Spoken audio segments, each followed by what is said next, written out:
Jessie Myers, it is an absolute honour to meet you virtually at the moment and hopefully in the near future at one of the Bitcoin treasury events. But first of all, how are you? I'm doing great.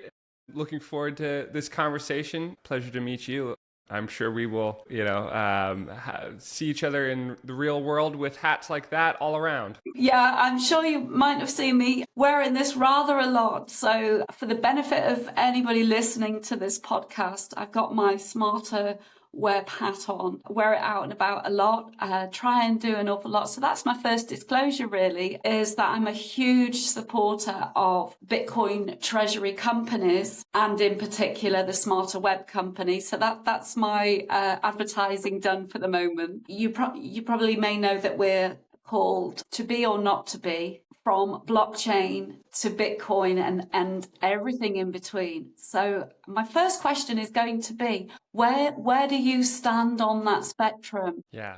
I mean, that's a good place to start. So I started as an altcoiner in 2016. I got my MBA at Stanford in 2016. And when I was there, everyone was buzzing about this new thing called Ethereum. And by everyone, three people I encountered were excited about that. But that was enough for me to pay attention to it. And then my thesis at that time was that Bitcoin was the first, and then Ethereum was a technological improvement and would eat market share from Bitcoin. So that was how I invested. And that led me over the next couple of years to investing in all sorts of altcoins, fully bought in on the blockchain, not Bitcoin thesis. And then the 2018 bear market happened, and all of my altcoins got absolutely destroyed. And I rode them down to the bottom for the most part, still believing in my thesis. But clearly the market was telling me something different. And I had to figure out, why was Bitcoin, this antiquated first version of a blockchain, outperforming these altcoins that I thought had so much promise? And that forced me to consider what the Bitcoin maximalists were putting out there. You know, when you're an altcoiner, you're sort of conditioned to think that Bitcoin maximalists are some sort of hostile cult. But that, with the pressure of the bear market, it forced me to consider, all right, maybe I need to see what they're saying and read some of their content. So I read The Bullish Case for Bitcoin by VJ, happened to read The Price of Tomorrow by Jeff Booth, and also The Changing World Order by Ray Dalio, not a Bitcoiner, but ended up being quite relevant. And then that led me to reading Shelling Out and the Bitcoin Standard, in a pretty compact month or two there. And that was my Bitcoin epiphany, where I realized it's all about Bitcoin. This is not about technology. This is money. Money is the ultimate network effect. Money is a protocol standard that we all converge on. Bitcoin, because of its properties, is the one and only instance of digital scarcity. It's already won. Altcoins don't matter. Maybe they are 1%, 1 to 5% of the value of digital money, but currently they're half the market value of the space. So the winning bet is to just be in Bitcoin.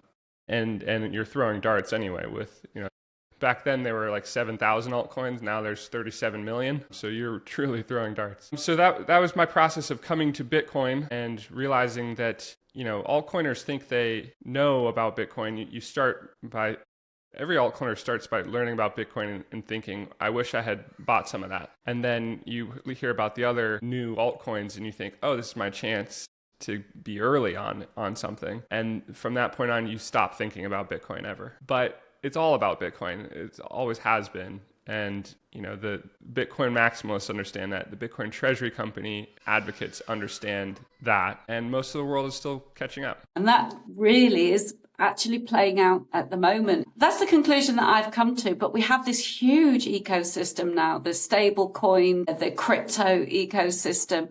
And somehow everything's got to find its way with Bitcoin, in my opinion, at the sort of the base level that everything else is built on. But again, one of the things that fascinated me about your thesis is, first of all, your name on X, Croesus, and that led me to the sort of the history of money and your thesis, once in a species, which again enjoying history and looking at how we've developed over the years, you've got a thesis that basically people now anchor to and have built businesses from and can see a pathway for the future. So I was hoping that you would explain a little bit about where you got your name from on X, because a lot of people, I'm not sure, even think about that. And then tell me a little bit more about once in a species. Yes, I would love to. So Croesus was, well, first of all, he was the king of Lydia 2,600 years ago, who came up with the first standardized bimetallic coinage system. So that, you had your gold coins and your silver coins, and yet you had the stamp of the king on each coin, and that stamp was an attestation that this coin had a certain amount of gold in it. And before that, you didn't have standardized coinage, so you didn't know if somebody was offering you a bit of metal, you didn't know how much gold you were accepting. There was no way to trust that. But because of this invention of the stamp of the king going on this unit of metal, you could trust that this is a precise amount of gold. And that, if you think about it, is a huge breakthrough in monetary technology, because it reduces the friction involved in trade, where if you want to trade with somebody, you don't have to get out your scales and weigh a bag of gold dust and worry about how much lead is in there. Instead, you can accept the coins of the king with confidence that you're getting a certain amount of gold. So that's a huge milestone. Saifedean mentions it in the Bitcoin Standard. I wasn't aware of Croesus until reading that, and that really struck me as the historical analog or parallel for what Bitcoin is doing. Bitcoin is, in my opinion, simply the next big stepping stone in monetary technology evolving, and potentially the final stepping stone, because it is, what Bitcoin represents is going from analog money to digital money. And, we live in the digital age. We've seen the digitization of information with the internet, and Bitcoin is the digitization of value, the digitization of money. And it's analogous to the internet. Bitcoin is doing to the world of value what the internet did to information. 50 years ago, you'd go to the library to get all your information, or you'd get the newspaper on your doorstep. And now you go to the internet, and all information is digitized and accessible anywhere in the world. And we all know, we're all quite familiar with how that has revolutionized the world and information access. Bitcoin's doing the same thing to money. You just have to zoom out enough to think about it in historical terms in order for that to be quite clear. So I picked that name because it represents to me, the right framing for how to think about Bitcoin at a historical level. And I guess it's sort of, I have a penchant for thinking in zoomed out terms in general, and that's true with human timescales as well. So my most recent piece, which you're referring to, is, I think, the best thing I'll ever write. I kind of stumbled into a new thesis about humanity, which is kind of a wild thing to say, but there it is. What I set out to do was build on Shelling Out and kind of revisit Shelling Out, which was written by Nick Szabo in 2002, so 25 years ago or so. And it was all about, the anthropological evidence, the archaeological evidence of shell bead jewelry. And his thesis in that piece was that all of this evidence that we see across space and time is not just, so that people could look good with fancy jewelry. It was a proof of work mechanism that could be used as a sort of proto-money, right? Where if you had gone through the effort of collecting shell beads and drilling holes in them and stringing them up, which would have taken many hours with Stone Age tools, then you had this valuable good that was on your person, and you could save that for a rainy day when you were in a pinch and you needed to exchange some value with another human. Your bracelet or your necklace would come off then, and you'd hand that over, and that was very valuable from an evolutionary perspective. That could save your skin, and that could be the difference between you surviving and propagating your genes into the future or not. And then, so that was kind of what he focused on in Shelling Out 25 years ago. I revisited that and wanted to see what had been found in the last 25 years. When he wrote his piece, the oldest evidence of shell bead jewelry was, I think, 70,000 years old. Wow. And in the last 25 years, a bunch of older cave sites have been found, or I guess layers of deposits at cave sites. And now the oldest shell bead jewelry that we've seen is 142,000 years old. So that kind of almost doubles the length of time that we've been doing this, or at least our knowledge of it, how long we've been doing it in the last 25 years. So that, And sorry. yeah, go ahead. It's just exciting. I find it fascinating because that reestablishes all the layers of I guess history I'll we keep thought going. we knew are being recalculated. Recalculated? I think it's buffering. Yeah, the layers of history that we thought we knew are now being re-understood or recalculated for the timeline. But it's really indicative of history and what we understand as value as well. Absolutely.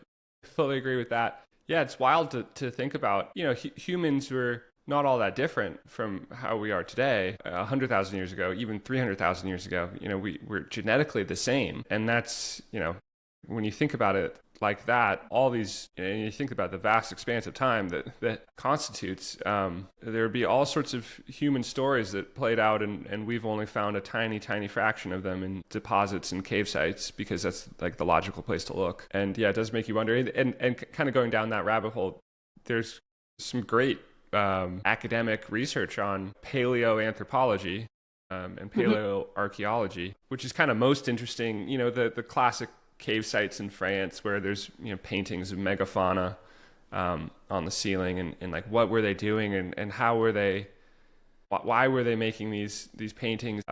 All the sort of research around that phenomenon points to, you know, at the end of the last ice age, there were kind of megafauna herds roaming through France, which supported population density in these kind of particular strategic cave site points. And that population density allowed for specialization of labor.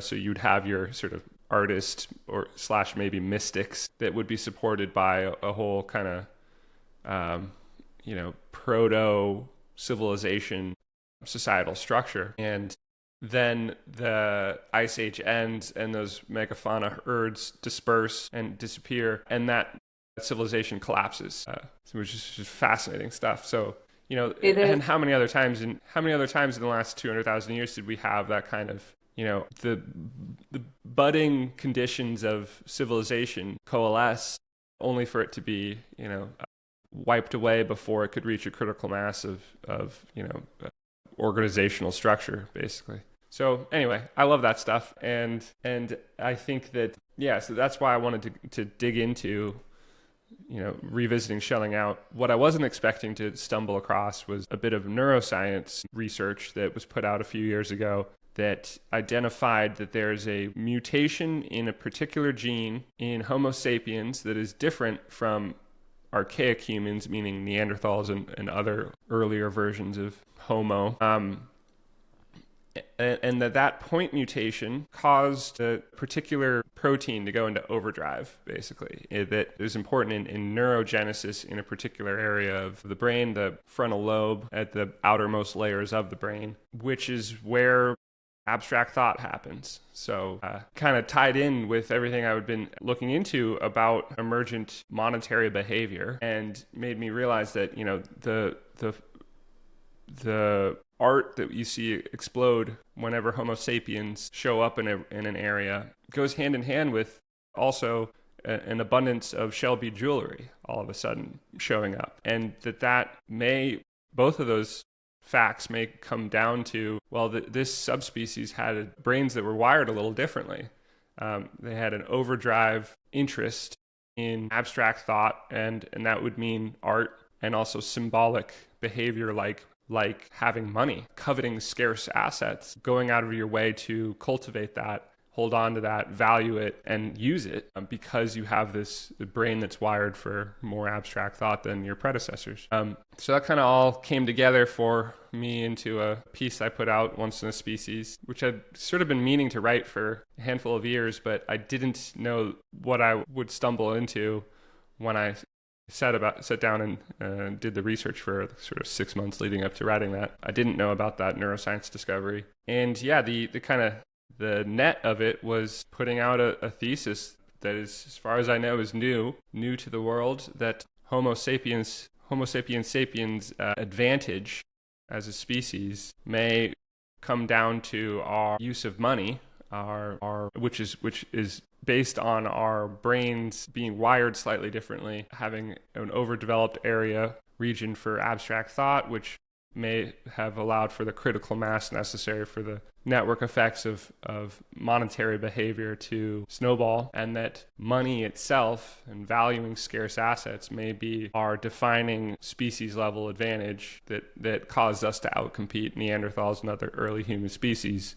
and eventually take over the world, because that behavior is a foundational building block for emergent civilization level cooperation. So that's what I put out about a year ago now. I have received some absolutely glowing feedback from Bitcoiners, and the anthropology and archaeology world has entirely ignored it, as you'd expect. Okay, well, let's hope that this stirs them up and it reaches a wider audience, because my perspective was from the sort of the monetary history. So when we're educated in school, we look at the bartering system. So you've taken it as far back as we can go scientifically, and thank goodness they left us the clues. They left the shell jewelry and they left the artwork on the caves, and that's demonstrated sort of throughout the world that supports your thesis as well. Archaeology, in my opinion, is very reluctant to change their theory. So let's keep pushing that towards them as well. But again, what's fascinating is the network effect. And that network effect is in the brain. So to me, it's almost alluding to the fact that money is so ingrained within our own network effect, our own systems.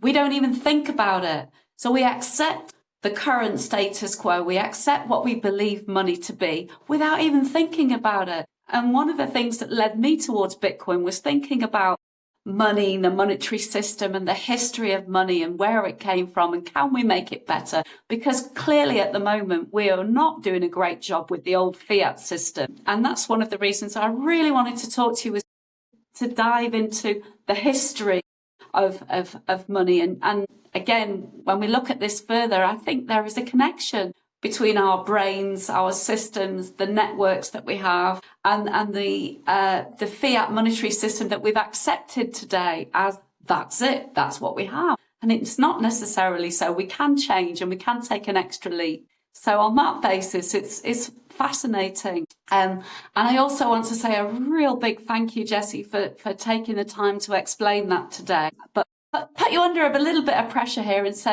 would you be willing to sort of revisit this with me as we explore the whole system of the history of money, what money is? Is that something that you're happy to talk about again in the future? Yeah, absolutely. Always happy to talk about that stuff. Brilliant. Okay. And then I'm going to say, moving on, and the Bitcoin stratosphere, the Bitcoin ecosystem that's come from it. So if I then just ask the question, bringing us right up to date to today, and I will throw this one in because again, it's part of the sort of the identity of our podcast, is how do you define, in a nutshell, how do you define crypto? Yeah, interesting. I guess in a nutshell, I define crypto as a digital value technology. Perhaps a different way of saying it is a technological medium that makes it feasible to have value on the internet that can't be stolen or duped. Okay, and that's just a little snippet that I wanted to just be able to put out there as well. This podcast is for information and entertainment purposes only and does not constitute financial, investment, legal, tax, or any other form of professional advice. Nothing in this episode or any other should be taken as a recommendation, endorsement, or invitation to buy, sell, or hold any cryptocurrency, tokenized asset, or other investment, or to engage in any specific strategy. Views expressed by the hosts and guests are personal opinions only and do not represent the views of any organizations they are affiliated with. The content may be inaccurate, incomplete, or become outdated at any time, and no liability is accepted for any loss or damage arising from reliance on it. Listeners should always do their own research and seek advice from an appropriately regulated professional before making any financial decisions.